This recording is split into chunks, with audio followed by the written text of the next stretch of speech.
आप देख रहे हैं स्ट्रेट टॉक। एक साल के संघर्ष जो अब फिलहाल खत्म हुआ है किसानों का, और उसी पर आज हम चर्चा कर रहे हैं अपने व्यूअर्स के साथ। और जैसा कि ब्रेक से पहले हमने आपको कहा था कि आज के इस विषय पर हमारे साथ एक बहुत ही खास मेहमान जुड़े हुए हैं, social activist professor Vinod Chaudhary ji, जो लंबे समय से इस किसान आंदोलन को फॉलो भी कर रहे थे।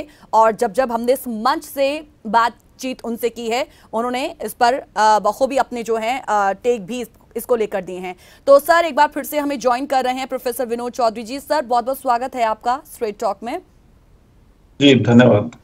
सर, एक साल का संघर्ष खत्म हुआ है और हम सभी जानते हैं कि किसान जो हैं वो एक नीति निर्माण में एक देश के लिए हमेशा से संघर्ष करते आए हैं, और देश के नागरिकों के लिए जो उनका संघर्ष है वो भी निरंतर चलता ही रहता है।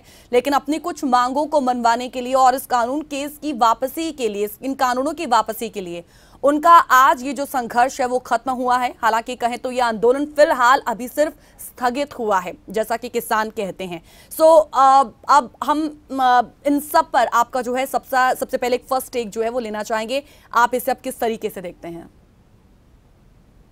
देखिए, ये केवल किसानों की जीत नहीं है, ये हर उस मार्जिनलाइज प्राणी की जीत है, हर उस इंसान की जीत है जो किसी ना किसी वजह से दबाया जा रहा था, सताया जा रहा था, और उनको एक आशा बंधी है कि भाई हम भी कुछ कर सकते हैं। अगर किसान, जिनको अनपढ़ गंवार कह के रिजेक्ट कर दिया जाता था, अगर उन्होंने प्रधानमंत्री को ये संदेश साफ शब्दों में दे दिया कि हमारी जो मांगे हैं उनको पूरा भी करना पड़ेगा, और जो पॉलिसी बना रहे हैं, सबसे इम्पोर्टेंट चीज, जो पॉलिसी बना रहे हैं उसमें हमसे पूछ के बनानी पड़ेगी। आप कौन होते हैं कि एयर कंडीशन कमरों में बैठ के आप 4 ब्यूरोक्रेट को बैठाते हैं और 4 अपने किस्म के एक्सपर्ट को, और उनके लिए नीतियां बना देते हैं। ये तरीका बिल्कुल गलत है, आउटडेटेड है, और ये कॉलोनियल माइंडसेट का तरीका है। जो हमारे जिन लोगों के ऊपर वो नीतियां लागू होनी है, उनको एक स्टेक होल्डर के तौर पे टेबल पे बैठाना और उनको रिस्पेक्ट देना, उनकी बातों को रिस्पेक्ट देना बहुत जरूरी है। तो किसानों के नेताओं ने ये बिल्कुल क्लियर कर दिया है गवर्नमेंट के सामने कि पॉलिसी बनेगी तो हमारे कंसल्टेशन के साथ में बनेगी, अदरवाइज नहीं बनेगी। तो ये पूरी दुनिया के लिए एक नजीर है। मैं दूसरे देशों के किसानों के कमेंट भी फॉलो कर रहा था। जी जी जी। वो लिख रहे हैं कि भारत के किसानों ने हमें एक आशा दिया है कि कॉर्पोरेट जब गला दबाने के लिए आएगा, तब हम अगर इकट्ठे हो जाएं और मिलकर संघर्ष करें तो सरकारों को भी झुकाया जा सकता है और अपनी जायज मांगे बिल्कुल मंगवाई जा सकती हैं। खासकर डेमोक्रेसी में ये पॉसिबल है, और भारत एक अच्छा डेमोक्रेटिक कंट्री, और ये प्रूव किया है हमारे इन किसानों ने। बिल्कुल सर, शुरुआत से लेकर अब तक ये जो पूरा आंदोलन है, इनफैक्ट मैं सिर्फ किसानों की बात करूंगी भी, जो बेहद संयमित तरीके से इस पूरे प्रोटेस्ट को चलाते आए, बेहद नियमित तरीके से और बेहद संगठित तरीके से, उनमें यूनिटी जो है वो देखी गई। और ये अंत तक जब हुआ है, ये इसी तरीके से ही इसका रैप अप हुआ है। हालांकि इसे वर्षों तक जो है, जैसा आपने भी कह दिया है कि जब हम विदेशों से भी आए कमेंट्स को आपने पढ़ा तो उसमें देखा कि भारत के इन किसानों से हमें सीख मिली है। मैं आपसे ये जानना चाहूंगी कि वर्षों तक इस आंदोलन को किस तरीके से याद रखा जाएगा? देखिए, इस आंदोलन पे बहुत सारी फिल्में बन रही हैं और बहुत सारे डॉक्यूमेंट्रीज बन रही हैं। इसके साथ में सैकड़ों किताबें इसके ऊपर लिखी जा रही हैं, और म्यूजियम बनाने की भी बातें हो रही है, और 2 इम्पोर्टेंट दिन इसके ऊपर मनाने की भी बातचीत चल रही है कि एक हम शहीदी दिवस बनाएं और एक विजय दिवस बनाएं, जब संसद में इन कानूनों को वापस लिया गया उस दिन को। तो इस तरीके से जो इसके ऊपर एकेडमिक वर्क होना है, और उसके साथ साथ में जो आने वाले समय में, आने वाले वर्षों में इसके ऊपर डिबेट, डिस्कशन, और बहुत सारे जो एकेडमिक जगह हैं, जैसे मैनेजमेंट है, सोशियोलॉजी है, पॉलिटिकल साइंस है, उनमें इस आंदोलन को एक सब्जेक्ट मैटर की तरह पढ़ाया जाने वाला है यूनिवर्सिटीज में। ऑलरेडी मैं देख रहा था कि कुछ विदेशी यूनिवर्सिटियों ने इसको पढ़ाना भी चालू कर दिया, अपने कोर्स में इसके ऊपर पेपर लिखने भी चालू कर दिए हैं। तो इसका मतलब है कि एक स्ट्रॉन्ग मैसेज जाने वाला है पूरी दुनिया में कि इस तरीके के आंदोलन को किस तरीके से चलाया जा सकता है, क्या क्या इसमें इम्पोर्टेंट इवेंट रहे, और किस तरीके से सारे सिस्टम को मैनेज किया जाए ताकि कोई कॉन्फ्लिक्ट नहीं हो, और गांधीवादी तरीके से अपनी मांगे भी आप मनवाएं और किसी भी तरीके की वायलेंस में भी इंडल्ज नहीं हो। तो ये एक बहुत स्ट्रॉन्ग मैसेज है। जैसे कल की मैं आप बताता हूँ बात, जी जी जी। जो पंजाब यूनिवर्सिटी के टीचर्स हैं और पूरे पंजाब के टीचर्स हैं, वो प्रोटेस्ट कर रहे थे और उनमें हर भाषण देने वाले प्रोफेसर ने किसानों का नाम जरूर लिया। उन्होंने बताया कि जो डीलिंकिंग और 7th पे कमीशन जो पंजाब में और पंजाब यूनिवर्सिटी के टीचर्स को नहीं दिया जा रहा, जो उनका ड्यू है, ऐसी डिमांड नहीं है जो अलग से वो मांग रहे हैं, लेकिन उसमें उन्होंने बार बार किसानों को कोट किया कि हमें किसानों से सीखना है। अभी यूनिवर्सिटी के प्रोफेसर किसानों से सीखेंगे और ये एक्सेप्ट कर रहे हैं, ये बहुत बड़ी बात है। ये एक किसानों की मोरल जीत भी है और हमें भी सीखने के लिए बहुत कुछ मिल रहा है। तो अगर हम अपने आने वाले फ्यूचर को सिक्योर करना चाह रहे हैं, चाहे वो एजुकेशन के मामले में हो या कृषि के मामले में हो या पॉलिसी के मामले में हो, तो किसानों ने एक ऐसा स्टैंडर्ड सेट कर दिया है कि उससे नीचे हमें कुछ नहीं चाहिए। और जो गवर्नमेंट है उनको भी ये समझ में आ गया है कि आप जितना मर्जी तानाशाह होने का दम भरे या फिर आप एंटी डेमोक्रेटिक होने का दम भरे, आपको इस देश में कम से कम डेमोक्रेटिक होना ही पड़ेगा, टेबल पे आना ही पड़ेगा और जो जायज मांगे हैं लोगों की वो मांगना पड़ेगा। क्योंकि अभी जो रिपोर्ट्स आ रही हैं जिसमें दुनिया के जो टॉप अर्थशास्त्री हैं वो लिख रहे हैं कि गरीब अमीर के बीच में खाई इतनी ज्यादा बढ़ गई है कि टॉप 10% लोगों के पास में लगभग सारा धन संपदा है और नीचे के 50% के पास में लगभग कुछ नहीं है। उनको रोटी खाने तक के लिए भी नहीं है। तो ये सारी पॉलिसीज उन्हीं लोगों ने बनाई हैं जो एयर कंडीशन ऑफिसेज में बैठ के विदाउट कंसल्टेशन कॉर्पोरेट की तरफ से आते हैं या सरकार की तरफ से आते हैं और वो एक पर्टिकुलर माइंडसेट से विदेशों से आके उन्होंने डिग्रियां ली होती है और कॉपी करते हैं, टोटल पॉलिसी कॉपी करते हैं विदेशों से और वहां से जो पॉलिसी लेके आते हैं वो इंडियन पे थोपने की कोशिश करते हैं। आगे ये नहीं चलने वाला है और जो पॉलिसी मैटर है उनमें उन लोगों को बैठाना बहुत जरूरी है जिनके लिए वो पॉलिसी बनाई जा रही है। नहीं तो आप बताते ही रह जाएंगे कि नहीं आपके लिए बहुत अच्छा कर रहे थे आप, लेकिन जब जिसको चाहिए ही नहीं जो आप कर रहे हैं वो, तो आप जबरदस्ती नहीं दे सकते हैं किसी को कुछ। एक बहुत ही प्लान्ड ये जो प्रोटेस्ट है वो हमने अब तक इसे देखा है और हमने महसूस भी किया है और हमने ये भी देखा है कि किसानों के साथ जो किसान नेता थे वो मंच पर जब भी आते थे बहुत एक स्ट्रॉन्ग डिटर्मिनेशन के साथ आते थे। अब सब कुछ रैप अप हुआ है और अब घरों को लौटेंगे, लेकिन जो आज प्रेस कॉन्फ्रेंस भी जो हुई और किसान नेता उसमें कहते हैं कि हम पूरी पुख्ता तैयारी के साथ आए थे और चीजें जब तक सरकार की ओर से भी पुख्ता नहीं हो जाती हैं तब तक हम अपने इस मैदान को छोड़ेंगे नहीं, अपने खेत खलिहानों की ओर लौटेंगे नहीं। और एट दी एंड भी जब प्रेस कॉन्फ्रेंस हुई तो किसान नेता कहते हैं कि मांगे यदि हमारी पूरी नहीं की जाती हैं तो हम फिर से भी वापस लौट सकते हैं। खत्म नहीं हुआ है आंदोलन, ये सिर्फ स्थगित हुआ है कुछ समय के लिए। सर, वापस आंदोलन शुरू हो सकता है, इसकी कितनी आपको लगता है कि इसकी कोई गुंजाइश है, ऐसा होगा? देखिए, इसकी नौबत नहीं आने वाली है क्योंकि सरकार को कम से कम ये समझ में आ गया है कि किसानों का जो डिटर्मिनेशन है, किसानों की जो जिजीविषा है, उसके सामने वो टिक नहीं पाएंगे। अगर वो फिर से आ जाते हैं तो पिछली बार के मुकाबले में दोगुने दमखम के साथ में वो आएंगे। परसों एक किसान वहां पे ट्राली लेके पहुंचा, पूरा आलू की भरी हुई थी। वो बोल रहा है कि नहीं, मुझे पता है कि और चल सकता है तो आलू यहाँ पे खाली करवा लीजिए। लेकिन वहां पे बैठे लोगों ने कहा कि नहीं, अभी जरूरत नहीं है, मांगे मान ली गई है। वो बोल रहा है मुझे सरकार पे भरोसा नहीं है, मैं अपनी ट्रॉली खाली करके जाऊंगा इधर। तो वो इतना जज्बा लग रहा है लोगों में कि मुझे सरकार पे भरोसा नहीं है। और ये बात कहना अपने आप में अच्छी चीज नहीं है किसी भी डेमोक्रेसी के लिए कि मुझे सरकार पे भरोसा नहीं है। चाहे ये आज की गवर्नमेंट हो या सरकारें आती जाती रहेंगी, हमें ये भी समझ लेना चाहिए कि कोई परमानेंट नहीं है यहाँ पे और कोई यहाँ पे कोई ऐसा देवता या फिर कोई साम्राज्यवादी आके नहीं बैठ सकता हमारे देश की गद्दी पे कि भाई ये परमानेंट रहेगा। तो किसानों का और आम लोगों का सरकार के ऊपर से विश्वास हट जाना कि मुझे भरोसा नहीं है, आप आलू की ट्राली खाली करवाइए, हो सकता है आपको महीने और बैठना पड़े। तो ये अच्छी बात नहीं है और गलत मैसेज आता है दुनिया में, देश में, कि लोगों का सरकार से भरोसा उठ रहा है। तो मुझे नहीं लग रहा है कि दोबारा से ये नौबत आएगी, क्योंकि सभी को, खासकर ब्यूरोक्रेसी को, पॉलिसी मेकर्स को, सरकार को, मंत्रियों को ये समझ में आ चुका है कि किसानों के लिए अगर कुछ आपको बनाना है, उनके लिए पॉलिसी मेकिंग करना है, तो किसानों के रिप्रेजेंटेटिव को वहां पे बैठाना ही पड़ेगा।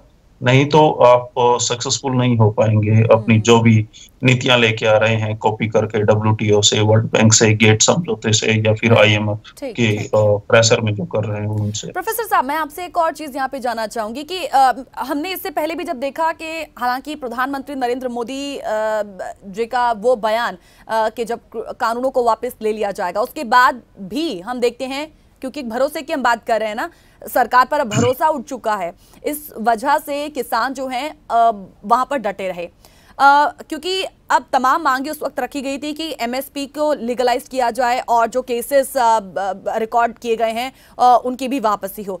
तो सरकार और किसानों के बीच में सहमति नहीं बनने की क्या लगता है कि एक बड़ी वजह किसान आंदोलन के दौरान दर्ज हुए ये पुलिस केसेस की वापसी ही रही होगी? क्योंकि आंदोलन में शामिल किसान संगठन, क्या आपको लगता है कि कहीं ना कहीं वो जानते थे कि उनको एक एक इंट्यूशन थी कि यही एक ऐसी बात है जो जीती हुई बाजी को हार में बदल सकती है? आप इस पर क्या कहेंगे? पहले के एक्सपीरियंस ये साफ करते हैं कि सरकारें किसी ना किसी तरीके से गोलीबाजी करके और लोगों को वापस भेज देती हैं आंदोलन से, और उसके बाद 20-20, 30-30 साल तक उन लोगों को सताया जाता है कि आपके ऊपर फलाना केस दर्ज हुआ था, आप हाजिरी लगाइए, कोर्ट में जाइए, कचहरियों में चक्कर काटिए, और उनका बहुत ज्यादा पैसा, एनर्जी वहां पे वेस्ट करवाया जाता है जानबूझ के, और एग्जॉस्ट करते हैं लोगों को। और हमारा जो लीगल सिस्टम है वो आप जानते हैं 20-30 साल लग जाते हैं एक केस को हैंडल होने में। 50% से ज्यादा जजों की पोस्ट खाली पड़ी है, 4 करोड़ से ज्यादा केस पेंडिंग पड़े हैं। तो इस सिस्टम में फंसा के रखना ही काफी है, उनको सजा देने की जरूरत नहीं। केस लग गया तो अपने आप में सजा है। तो हमारा जो लीगल सिस्टम है उसकी ये बहुत ही बड़ा ड्रॉबैक है, और हमारा जो जुडिशरी है उसको इस बारे में बहुत गंभीरता से सोचना चाहिए। लेकिन जो पिछले जितने भी आंदोलन हुए हैं उनका एक्सपीरियंस यही बोल रहा है कि अगर केसेस को वापस नहीं लिया जाता है तो ज्यादा नहीं तो 2-4% लोगों को किसी ना किसी बहाने जेल में भी डाला जाता है। और जी, उनका मोरल डाउन करने के लिए ये टैक्टिक्स अपनाई जाती हैं लॉन्ग रन में स्टेट के द्वारा। और सरकार जब उनकी दोबारा आती है या अगली सरकार नेगोशिएशन करती है कि हम भाई आपके केस वापस ले लेंगे इसलिए हमें वोट दे दो, या कोई MP MLA उनसे नेगोशिएशन करता है, तो वो फंस जाते हैं। इसलिए किसानों के जो नेता हैं उनको ये क्लियरली मालूम था।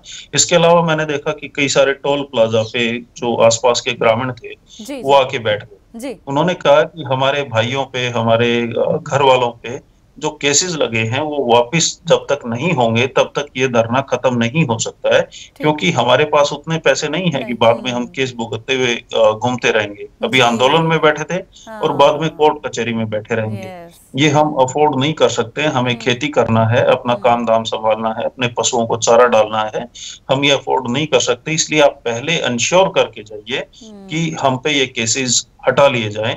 जो जाहिर सी बात है कि बहुत सारे केसेस फर्जी ही होते हैं इन सारे चीजों में, और स्टेट मशीनरी एक तरीके से टूल के तौर पे इस्तेमाल करती है ताकि लोगों को मोरल डाउन किया जा सके और उनको वोट लेने के लिए, और अगली सरकार भी उनको अलग अलग प्रोमिसेस में बहुत तंग करती है। तो इसलिए ये बहुत इम्पोर्टेंट यस, हम ये रियलाइज करें कि सरकार जितने स्मार्टली तरीके से विदाउट डिबेट डिस्कशन को इन कानूनों को ले आई, लेकिन उतने ही ज्यादा स्मार्ट हमारे किसान नेता और किसान भाई भी निकले कि बेहद संगठित और नियमित तरीके से, बहुत ही संयमित तरीके से उन्होंने सरकार को है मनवा ही लिया है। प्रोफेसर साहब, यहाँ पर एक छोटे से ब्रेक के लिए हम यहाँ पे रुक रहे हैं, स्ट्रेट टॉक में जल्द लौटेंगे।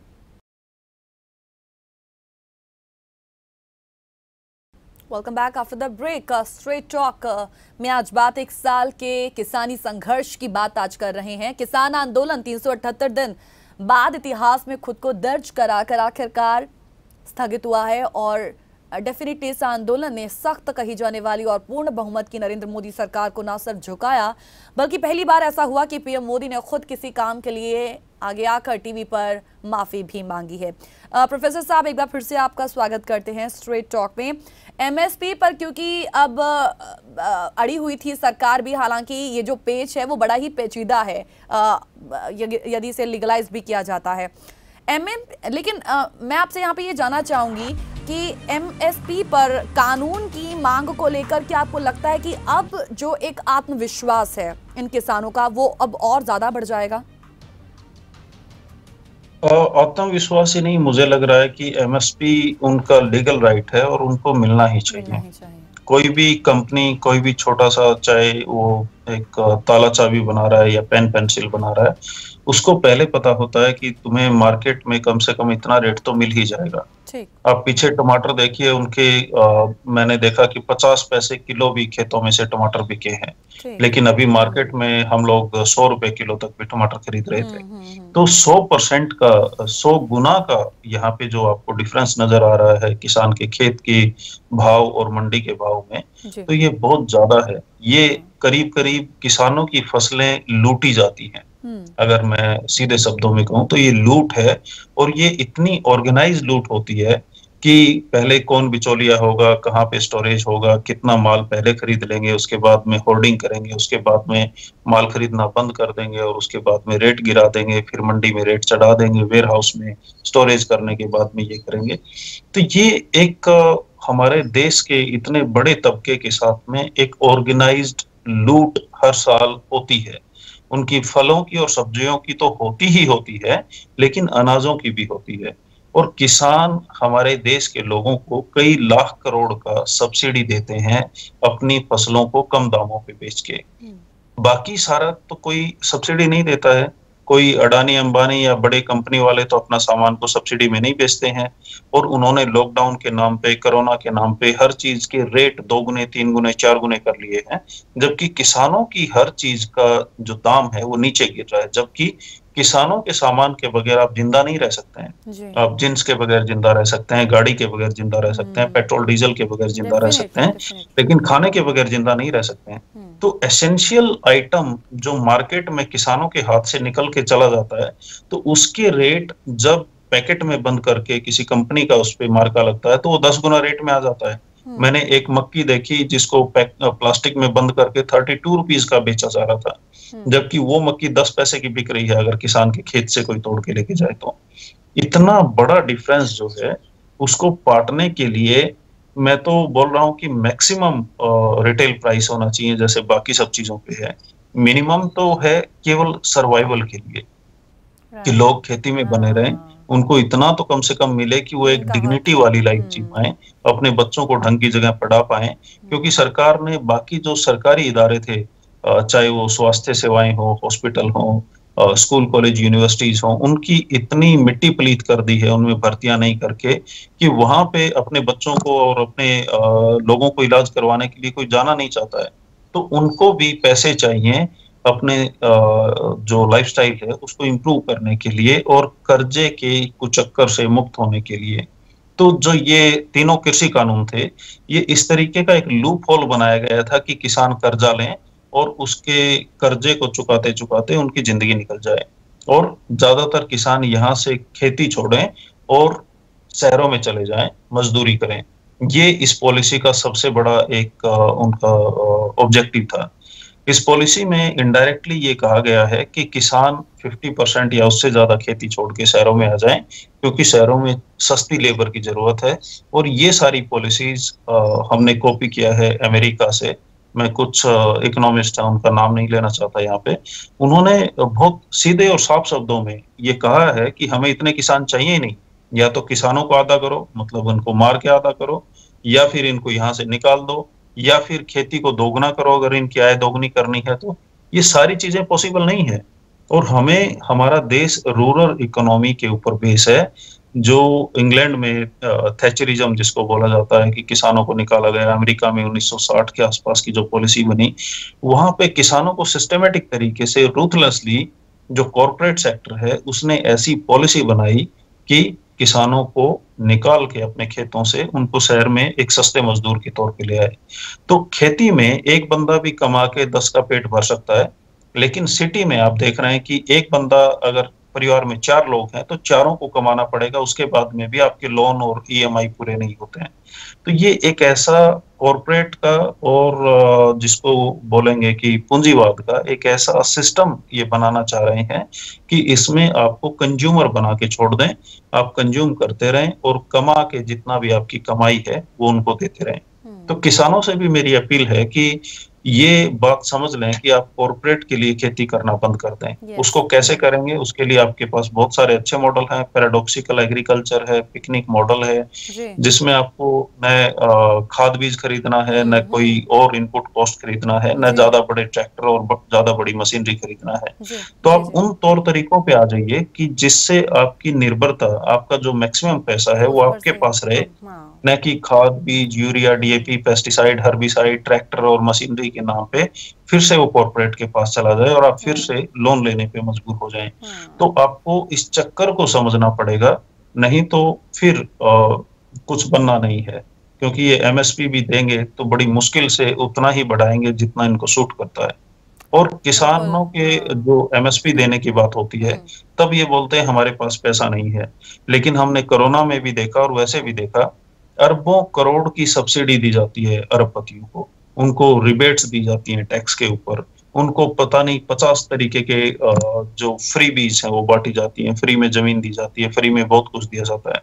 तो आप एक दो उद्योगपति को जो लाख 2 लाख नौकरियां जनरेट मुश्किल से कर पाएगा, उसके लिए आप अरबों डॉलर दे सकते हैं।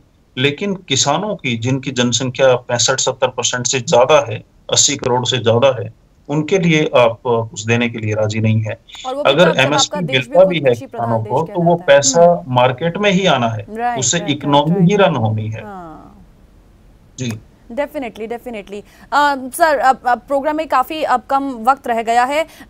मैं अब सिर्फ आपसे इतना जानना चाहूँगी, हालांकि आपने काफ़ी कुछ अपने इस टेक में कह ही दिया है, एट लास्ट मैं आपसे ये जानना चाहूँगी कि अब क्योंकि ये एक मिसाल बन चुका है, एक बानगी, ये जो पूरा आंदोलन बना है हम सब के लिए, और जैसा आप कह रहे हैं कि विदेशों में भी कुछ ऐसी पॉलिसीज हैं और उन्हीं पॉलिसीज को ये सरकार भी लाना चाहती थी। सो डेफिनेटली इसी वजह से आज जो विदेशों के किसान हैं वो इस आंदोलन से सीख लेते हुए नजर आते हैं। एट लास्ट आपसे सिर्फ ये जानना चाहूंगी कि जब बात देश की पॉलिसी मेकिंग की आती है, नीति निर्माण की आती है, क्या लगता है अब आपको हमारे ये जो किसान हैं अब उसमें कितना इंपॉर्टेंट, कितना क्रूशियल रोल अदा करेंगे, जो अब तक काफी पीछे जा चुके थे इस चीज को लेकर? देखिए, सरकारों को एक ही भाषा समझ में आती है इलेक्शन की, और जब इलेक्शन नजदीक होते हैं तो वो सारी बातें मानने के लिए राजी हो जाते हैं। जैसे अभी यूपी का इलेक्शन है और पंजाब का इलेक्शन है, तो सरकार को पता है कि अगर ये इलेक्शन हार जाते हैं तो उनकी दिल्ली की गद्दी छीनी जा सकती है। इसीलिए मुझे लग रहा है कि सरकार पे बहुत ज्यादा दबाव बना, और ये एक बहुत बड़ा रीजन था जिसकी वजह से सरकार ने सारी बातें मानी। और जो मामला पॉलिसी का है, किसानों को ये बहुत ही ऐसे समझ रहे थे कि अनपढ़ हैं, इनको तो कुछ ज्ञान नहीं है, इनको हम अपने तरीके से समझा देंगे। जबकि किसानों के जो नेता हैं और जो उनके बच्चे हैं, हम जैसे जो बैठे हैं अलग अलग इंस्टीट्यूशन में, वो पढ़े लिखे हैं और उनको सब कुछ समझ में आता है। उन्होंने डिकोड करके बताया कि किस तरीके से आपके गले दबाने वाले हैं ये लोग इन पॉलिसीज के थ्रू, और किसानों को अच्छे से ये समझ में आया। और उसके बाद में उन्होंने ये अपनी सारी मांगे भी मनवाई, चाहे 700 लोगों की शहादत देनी पड़ी, चाहे मंत्री के बेटों ने किसानों को जीप के नीचे कुचला, चाहे जितनी भी यातनाएं किसानों ने सही। और ये डेमोक्रेटिक देश में होना अपने आप में अनफॉर्चुनेट है कि कोई अपने आप को राजा मान बैठे और 1 साल तक किसान मरते रहे, और उन 700 किसानों के मरने पे वो एक शब्द भी अपने मुंह से ना निकाले कि मैं उनको श्रद्धांजलि देता हूं या शहीद मानता हूं। तो ये अपने आप में एक दुर्भाग्यपूर्ण है। लेकिन किसानों ने फिर भी पूरी शिद्दत से पॉलिसी मेकिंग में अपनी जगह बना ली है, और उनके बगैर आगे से उनके लिए कम से कम पॉलिसीज नहीं बनेंगी। जो प्रो किसान नेता हैं, जो प्रो किसान इकोनॉमिस्ट हैं और बाकी लोग हैं, वो इन कमेटी में होंगे ही होंगे, और किसानों की तरफ से जो कैलकुलेशंस है, जो उनके मांगे हैं, उनके तौर तरीके हैं खेती करने के, वो इनपुट किसानों की तरफ से आएगा। तो ये अपने आप में एक बहुत बड़ा रिवोल्यूशनरी स्टेप है। अमेरिका में भी कॉर्पोरेट ने पूरा कब्जा कर रखा है खेती पे, और वहां पे किसानों की हालत इतनी बुरी है कि वहां पे भी सुसाइड हो रहे हैं। तो हमारे देश में 2000 किसान हर रोज खेती छोड़ के शहरी मजदूर बन रहे हैं। लॉकडाउन में जो बड़ी संख्या में लोग वापस जा रहे थे गांव की तरफ, वो खेती हर मजदूर थे या छोटे किसान थे जिन्होंने मजदूरी जाके करना स्वीकार किया। तो ये पॉलिसी लेवल इंटरवेंशन जो किसानों ने किया, ये बहुत बड़ी बात है और आगे आगे पूरी दुनिया में एक स्ट्रॉन्ग मैसेज जाएगा कि किसान, मजदूर और बाकी लोग जिनके मुद्दे सरकार के सामने होते हैं, वो उनको शामिल किए बगैर उनके लिए कुछ भी डिसाइड नहीं कर सकते हैं। और ये एक साफ और स्पष्ट संदेश भी है, क्योंकि कई बार सरकारों को कुर्सी पे बैठते ही लगता है कि हमारे पास तो इतनी बड़ी सत्ता आ गई है, हम जो चाहे कर सकते हैं। ठीक। जी बिल्कुल सही कहा आपने सर। डेफिनेटली आंदोलन में कामयाबी के तौर पर गिनाने के लिए किसानों के पास बहुत कुछ अब है, और आज़ाद भारत के इतिहास में बहुत कम ऐसे आंदोलन भी हुए जो इतने कामयाब रहे हैं। कहा जा सकता है, कहना पड़ेगा कि ये आंदोलन भी उसी में से एक है। प्रोफेसर साहब, बहुत बहुत शुक्रिया अपना समय देने के लिए, हमसे बातचीत करने के लिए। Thank you so much. बिल्कुल इतना कामयाब आंदोलन ये रहा, और किसान आंदोलन उनमें से एक है, क्योंकि किसानों ने सरकार को न सिर्फ 3 कृषि कानून वापस लेने पर मजबूर किया है, बल्कि उन्हें 2 टूक संदेश भी दे दिया है कि यदि देश के नागरिकों के लिए, हमारे लिए आपको कुछ भी कोई भी पॉलिसीज लानी है तो विदाउट डिबेट और विदाउट डिस्कशन लिए आप उनके लिए कुछ भी नहीं कर सकते हैं। ये साफ स्पष्ट संदेश जो है वो सरकार को आज फिर से जा चुका है। एंड वी विश के आगे किसानों को अपनी मांगे मनवाने के लिए कितना लंबा जो संघर्ष है वो ना करना पड़े। फिलहाल इसी नोट के साथ लेंगे इजाजत। स्ट्रेट टॉक में आज के लिए इतना ही। जॉस हिंदी के बाकी प्रोग्राम के लिए देखते रहिए जॉस हिंदी। नमस्कार।